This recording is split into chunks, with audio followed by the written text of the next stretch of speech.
Hello नमस्कार। Welcome to my channel history with doctor Dharmendra Tiwari.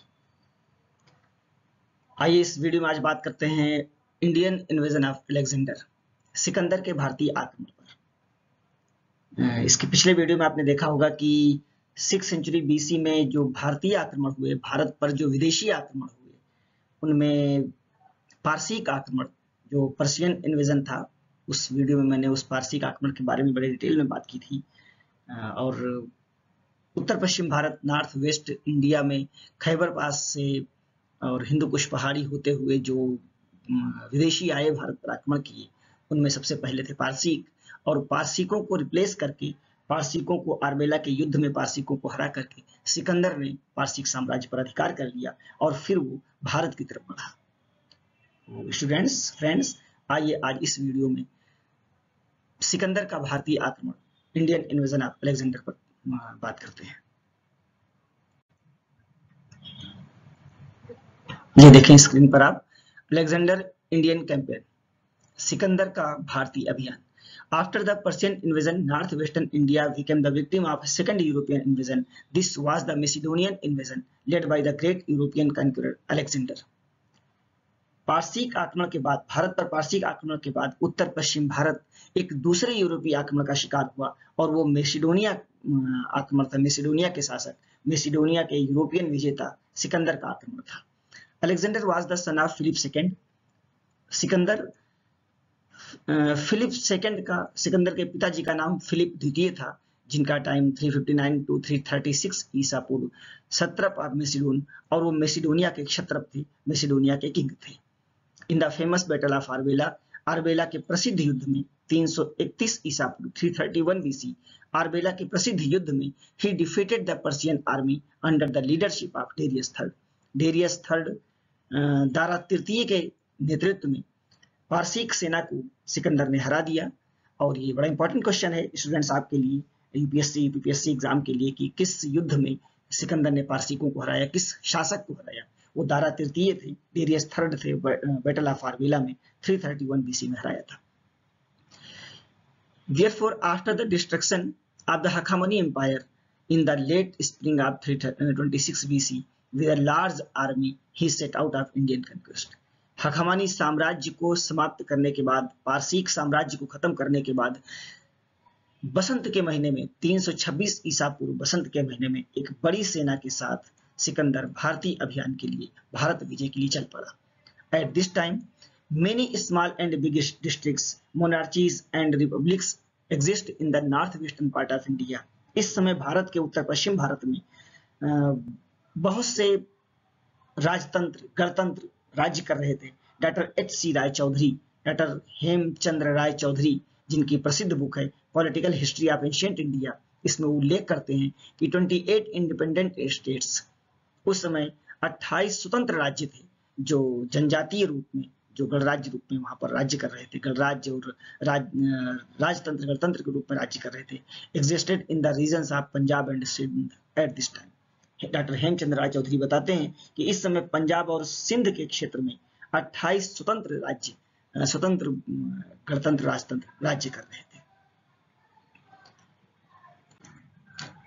और ये सभी जितने 28 थे, सभी अपने को राजा मानते थे और एक दूसरे में प्रतिस्पर्धा थी। और इनमें सबसे बड़े जो गणतंत्र था वो पोरस का था, पूर्व पोरस का, और उनके टक्कर में अगर कोई खड़ा होता था तो आंभी, तक्षशिला के राजा आंभी खड़े होते थे।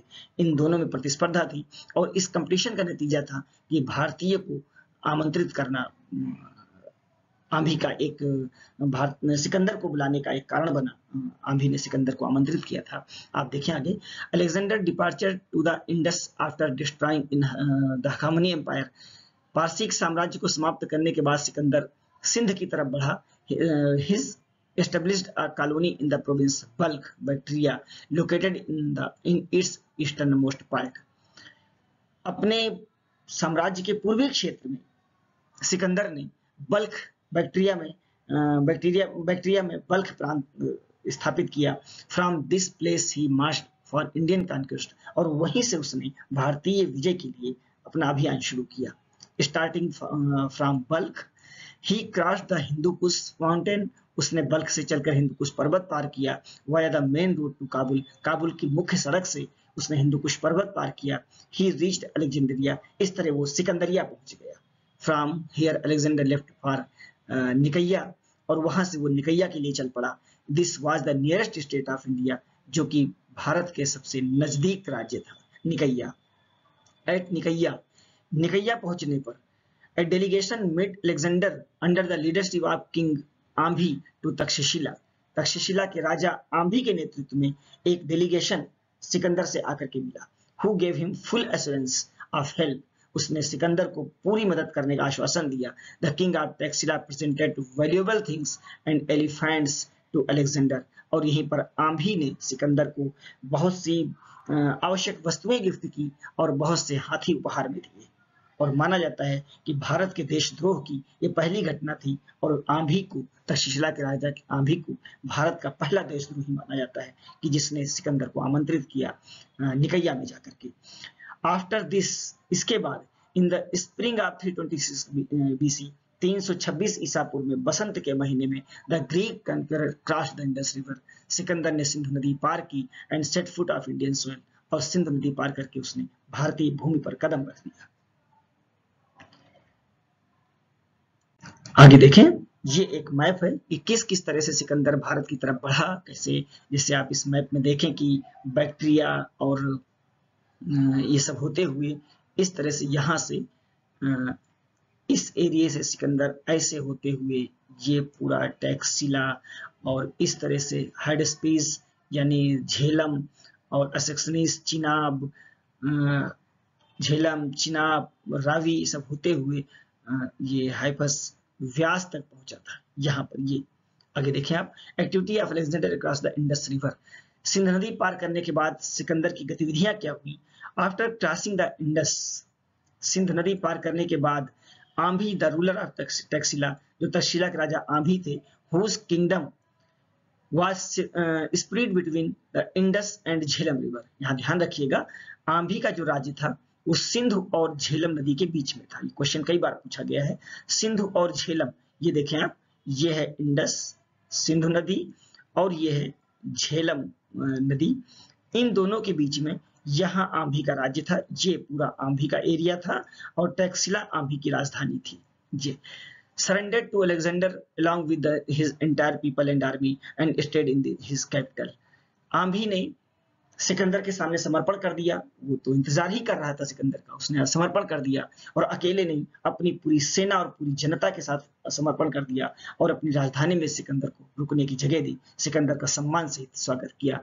Alexander was given a grand welcome, अपनी राजधानी में सिकंदर का उसने मोस्ट वेलकम किया, बहुत अच्छे से स्वागत किया। A court was held in Taxila, अब सिकंदर ने आगे देखिए क्या किया। तक्षशिला में उसने एक दरबार लगाया। Where many small kings of the neighboring areas surrendered before Alexander with valuable materials, और यहीं पर जितने पड़ोसी राज्य थे, जो चौधरी हेमचंद्र राय चौधरी जी ने बताया था 28 राज्य थे, उनमें से बहुत से छोटे छोटे राज्यों ने सिकंदर के सामने तक्षशिला के राज्य दरबार में आकर के समर्पण कर दिया। Alexander demand surrender from Porus, इसके बाद देखिए जो बड़ा राज्य था पोरस का, सिकंदर ने पोरस से समर्पण की मांग की। The ruler of the region between Jhelum and Chenab, और पोरस का जो राज्य था वो आम्भी के आगे, ये देखें आप, झेलम और चिनाब नदी के बीच में था। यहाँ पर पोरस का राज्य था। ये इतना एरिया झेलम और चिनाब के बीच का ये पोरस का राज्य था। उसने पोरस से समर्पण की मांग की। पोरस और आम्भी का युद्ध लगातार चलता ही रहता था। आम्भी की प्रेरणा रही होगी उसको, पोरस से समर्पण की मांग की। ही सेंट वर्ड, और पोरस का स्वाभिमान देखिए, he sent word the would see the Greek conqueror on the battlefield itself. Porus ने कहलाया, पोरस से समर्पण की बात उसने भिजवाई। पोरस ने कहलाया कि वो ग्रीक कंकरर, वो यूनानी विजेता के दर्शन युद्ध भूमि में ही करेगा, किसी के दरबार में आकर के नहीं मिलेगा। This was an open challenge to Alexander, ये सिकंदर को खुली चुनौती थी। So he got ready for war, इसलिए वो युद्ध के लिए तैयार हो गया। आगे देखें, बैटल ऑफ झेलम वितस्ता, झेलम का युद्ध, Vitasta battle of Vitasta, battle of Jhelum, battle of Hydaspes, इसे झेलम का युद्ध, वितस्ता का युद्ध, सिकंदर पोरस का युद्ध, कई नामों से जाना जाता है। The armies of Porus and Alexander stood on the eastern and western banks of the Jhelum river. Porus और सिकंदर की सेना झेलम के पश्चिम और पूर्वी किनारों पर आकर के डट गई। सिकंदर की सेना झेलम के पश्चिमी किनारे पर थी और पोरस की सेना झेलम के पूर्वी किनारे पर थी। Porus army was very large. Porus की सेना बहुत बड़ी थी। According to Arrian, Greek historian Arrian लिखते हैं कि this army had 4000 strong horseman. इस सेना में 4000 मजबूत घुड़सवार थे, 300 चैरियट्स, 300 रथ थे, 200 एलिफेंट्स, 200 लगभग हाथी थे, एंड 30,000 फुट सोल्जर्स, और 30,000 लगभग पदयात्री थे, पैदल सैनिक थे। लगभग 30,000 के आसपास ये पैदल सैनिक इसकी सेना में थे। एरियन बताते हैं कि एक बहुत बड़ी सेना थी। पोरस सेंट, अब पोरस ने पहले क्या किया, sent 2000 soldiers under the leadership of his son. उसने अपने बेटे के नेतृत्व में 2000 सैनिकों को सिकंदर का सामना करने के लिए भेजा, but he could not stand before Greek soldiers and his son was killed. लेकिन ये 2000 की सेना, बेटे के नेतृत्व में भेजी गई 2000 सेना सिकंदर के सैनिकों का सामना नहीं कर सकी। यूनानी सैनिकों के सामने ज्यादा देर नहीं टिक सकी, and his son was killed. Porus का बेटा मार दिया गया। Now Porus came to be field with his entire army for the final encounter with Alexander. इसके बाद पोरस स्वयं उतर पड़ा मैदान में, फाइनली अंतिम रूप से सिकंदर से लड़ने के लिए पोरस मैदान में उतर पड़ा। द गैंट एलिफेंट्स, बड़े बड़े हाथियां, जो बड़े बड़े हाथी थे, Porus army could not stand against the fast moving horses. Sikandar की सेना के तीव्र घोड़े, तेज चलने वाले घोड़ों के आगे पोरस के बड़े बड़े हाथी टिक नहीं सके। द ग्रीक आर्मी के यूनानी सेना के घोड़ों के आगे पोरस के हाथी टिक नहीं सके। The outcome of the war was in favour of Alexander. जो इस युद्ध का जो अंतिम परिणाम रहा वो सिकंदर के पक्ष में गया। और कहते हैं कि दलदली भूमि थी, झेलम नदी का किनारा था, भूमि दलदल थी, सैनिकों के, पोरस के सैनिकों के धनुष बड़े बड़े होते थे, वो जमीन में टिक नहीं सके, हाथी दलदल में टिक नहीं सके, और सिकंदर की सेना के जो तीव्र घोड़े थे वो उन्होंने पोरस की सेना में बिल्कुल तबाही मचा करके रख दी और युद्ध सिकंदर के पक्ष में चला गया। Porus was captured by the Greek army and brought before Alexander in the injured condition. There were 9 wounds on his body. और कहते हैं कि पोरस ग्रीक सेना द्वारा, यूनानी सैनिकों द्वारा पकड़ लिया गया और सिकंदर के सामने घाव लगे हुए पोरस को सिकंदर के सामने लाया गया। Alexander praised Porus bravery and asked. Alexander ने सिकंदर की पोरस की बहादुरी का, सिकंदर ने पोरस की बहादुरी का सम्मान किया और सम्मान करते हुए पूछा, हाउ शुड वी ट्रीटेड, तुम्हारे साथ कैसा बर्ताव किया जाए। ये देखें, एक बिल्कुल फिल्मी डायलॉग जैसा लगता है कि तुम्हारे साथ कैसा व्यवहार किया जाए। Porus replied with great boldness and pride. Porus ने बिल्कुल स्वाभिमान के साथ, महानता के साथ, गर्व के साथ उत्तर दिया, as one king does with another king, जैसा एक राजा दूसरे के राजा के साथ करता है। Alexander was very happy to hear this answer. और कहते हैं अलेक्जेंडर, सिकंदर ये सुनकर के बहुत खुश हुआ। He not only returned his kingdom to Porus, but also expanded his kingdom even more. Sikandar ने पोरस का सिर्फ साम्राज्य वापस नहीं किया, बल्कि उसके साम्राज्य में बहुत कुछ और राज्य बढ़ा करके दे दिया। और क्या बढ़ाया? अकॉर्डिंग टू प्लूटार्क, ग्रीक इतिहासकार हिस्टोरियन प्लूटार्क कहते हैं, इट हैड 15 यूनियन स्टेट्स, 15 केंद्रीय राज्य इसमें दे दिए गए। देयर 5000 बिग सिटीज, जिनमें 5000 बड़े बड़े शहर थे, एंड मेनी विलेज, और बहुत से गांव थे जिनको सिकंदर ने पोरस को और बढ़ा करके दे दिया। After this Alexander founded 2 cities. इस विजय के बाद सिकंदर ने 2 शहरों की, 2 नगरों की, कॉलोनियों की स्थापना की। First city was established on the battlefield itself to comrade the victory and war was named Nicaea. जहां पर विजय मिली थी पोरस से, वहां पर उसने निकैया नाम का नगर बसाया, जिसे विजयनगर कहा गया है। Nicaea means Vijayanagar. Second city was established on the other bank of the Jhelum river दूसरा शहर इसने झेलम के दूसरे किनारे, झेलम नदी के दूसरे किनारे पर बसाया।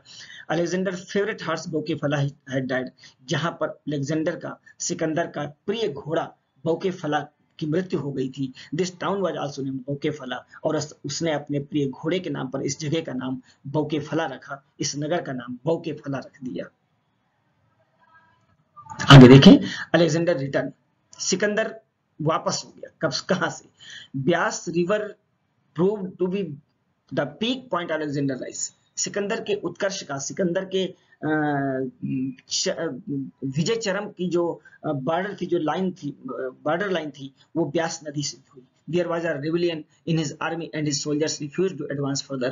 इसकी सेना में विद्रोह हो गया, सेना ने विद्रोह कर दिया, और विद्रोह क्या किया, सेना ने मना कर दिया, आगे युद्ध करने से मना कर दिया। डिसपॉइंटेड, मना कर दिया, और कारण बताते हैं कि सैनिकों को पोरस से और वहां के गणराज्यों से युद्ध करने में बहुत समय लगा और बहुत ही भीषण युद्ध होता था।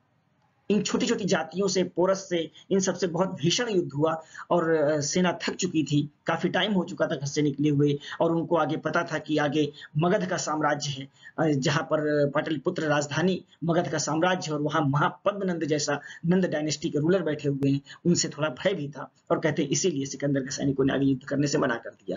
डिसअपॉइंटेड, सिकंदर बहुत दुखी हुआ। Alexander decided to return via the same route by which he had come, Sikandar जिस रास्ते से आया था उसी रास्ते से उसने अंत में वापस होने का आदेश कर दिया। बड़े दुखी मन से उसने वापसी होने का आदेश कर दिया।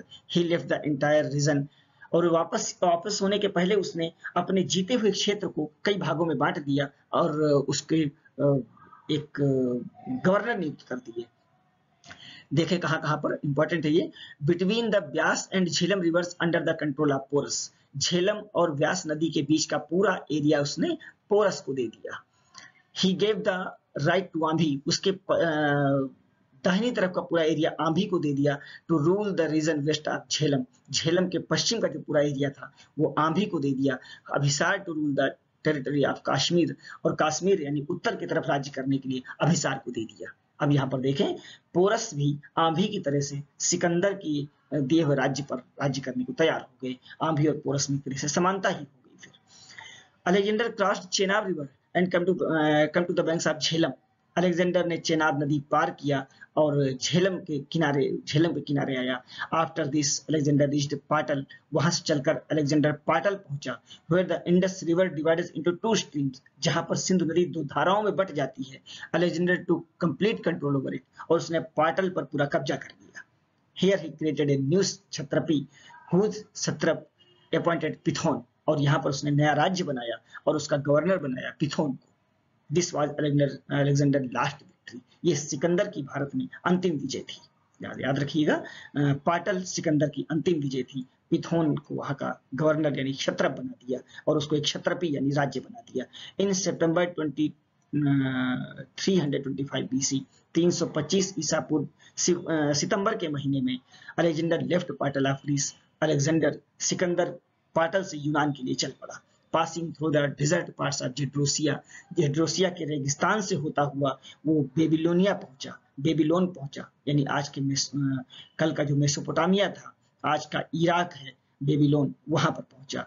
और 2 years लेटर, और वहीं पर 2 साल बाद अराउंड लगभग 323 BC, लगभग 323 ईसा पूर्व के आसपास, his left ended in this same place, इसी जगह पर उसकी जीवन लीला समाप्त हो गई, उसकी मृत्यु हो गई। ये देखें, इंपैक्ट ऑफ इन्वेजन, सिकंदर के आक्रमण का भारत पर प्रभाव क्या रहा। इस there has been deep disagreement among scholars regarding the impact of Alexander's invasion on India. Sikandar का भारत पर बड़ा प्रभाव रहा, इस बात को बहुत से विद्वान, बहुत से इतिहासकार नहीं मानते हैं, वो डिसएग्री करते हैं। वो कहते हैं कि नहीं, सिकंदर का भारत पर कोई प्रभाव नहीं पड़ा। कंटेम्परेरी ग्रीक राइटर्स, उस समय के जो यूनानी लेखक हैं, ऑफ अलेक्जेंडर, सिकंदर के समकालीन जो यूनानी लेखक हैं, consider this attack to be a very big event, उसको बहुत बड़ी घटना बताते हैं। On the country many scholars, लेकिन देश के जो भारतीय बहुत से विद्वान हैं, have declared this attack to be completely insignificant which had no impact on the contemporary life of India. वो कहते हैं कि यूनानी इतिहासकार तो इसको बहुत बड़ी घटना बताते हैं, लेकिन भारतीय इतिहासकार कहते हैं कि तत्कालीन भारत पर कोई भी खास प्रभाव नहीं पड़ा, कोई भी प्रभाव नहीं पड़ा, क्योंकि किसी भी भारतीय साहित्य में, किसी भी इंडियन लिटरेरी सोर्सेज में सिकंदर के आक्रमण का कोई भी जिक्र नहीं मिलता। According to him Alexander came and went like storm. उनके अनुसार, इन भारतीय विद्वानों के अनुसार, सिकंदर एक आंधी की तरह आया और आंधी की तरह आया और वापस चला गया। Describing the impact of Alexander attack, historian Vincent Smith इतिहासकार विंसेंट स्मिथ लिखते हैं, इंडिया रिमेन्ड अनचेंज्ड, भारत अपरिवर्तित रहा, भारत में कोई परिवर्तन नहीं हुआ। ये तो पॉलिटिकल हिस्ट्री में कोई परिवर्तन नहीं दिखा, आगे चलकर चंद्रगुप्त ने बहुत से क्षेत्र को अपने अंडर में करके साम्राज्य ही ले लिया था। लेकिन कल्चरल, अगर आप हिस्ट्री देखें, कल्चरल, भारत के कल्चरल पार्ट्स को आप देखें, सांस्कृतिक बदलाव में देखें, तो बहुत कुछ और इसका यूनान का प्रभाव कहीं ना कहीं दिखता है, और यूनान में भी भारतीय प्रभाव दिखता है। यानी इसका सबसे बड़ा प्रभाव रहा कि भारत का विदेशों से संपर्क हो गया, ग्रीस, मेसोपोटामिया, इनसे भारतीयों का विदेशों से संपर्क स्थापित हो गया, एक दूसरे का व्यापार, ट्रेड का शुरुआत हो गई। और भारतीय परंपरा में जो ज्योतिष में एक होरा परंपरा, एक पोलिश परंपरा, और इस तरह से कई यूनानी परंपराएं ज्योतिष में शामिल हुई। यानी ज्योतिष विद्या में बहुत कुछ भारतीयों यूनानियों से मिला, और इस तरह से यूनान को भी बहुत कुछ भारतीयों से मिला, और कहते हैं इस तरह से प्रभाव, कुछ ना कुछ सांस्कृतिक प्रभाव जरूर पड़ा। और अगर जैसे हमने अभी बात इसके पहले की वीडियो में पारसी का आक्रमण पर बात की थी, पारसी का आक्रमण पर जो बात हुई थी, उसका अगर उसमें मैंने प्रभाव की कोई बात नहीं की थी, क्योंकि ज्यादा इम्पैक्ट भारत पर नहीं रहा पारसिकों का। लेकिन कुछ इतिहासकार मानते हैं कि जो मौर्य साम्राज्य के अशोक के जो अभिलेख हैं, अशोक के जो स्तंभ हैं, उन पर ईरानी प्रभाव दिखता है। लेकिन डॉक्टर वासुदेव शरण अग्रवाल जी का मानना है कि उन स्तंभों पर ईरानी प्रभाव नहीं, बल्कि भारतीय प्रभाव ही है। जो भी हो, ये माना जाएगा कि पारसी का आक्रमण और यूनानी आक्रमण से भारतीयों का विदेशियों से संपर्क स्थापित हो गया था। भारतीय उन विदेशियों के नजदीक आ गए थे, और कुछ न कुछ भारत का प्रभाव यूनान में पड़ा और यूनान का प्रभाव भारत में पड़ा। तो स्टूडेंट्स, फ्रेंड्स, मुझे पूरी आशा है कि मेरा वीडियो आपको बहुत पसंद आया होगा, और भारत पर सिकंदर के आक्रमण के जो इंपॉर्टेंट फैक्ट्स थे, मैंने इसमें देने की कोशिश की है। आप इसे देखें, पढ़ें, समझें, और अगर मेरा ये वीडियो पसंद आया हो तो इसे लाइक करें, मेरे इस चैनल को सब्सक्राइब करें। History with doctor Dharmendra Tiwari, इस चैनल को सब्सक्राइब करें। थैंक यू, नमस्कार।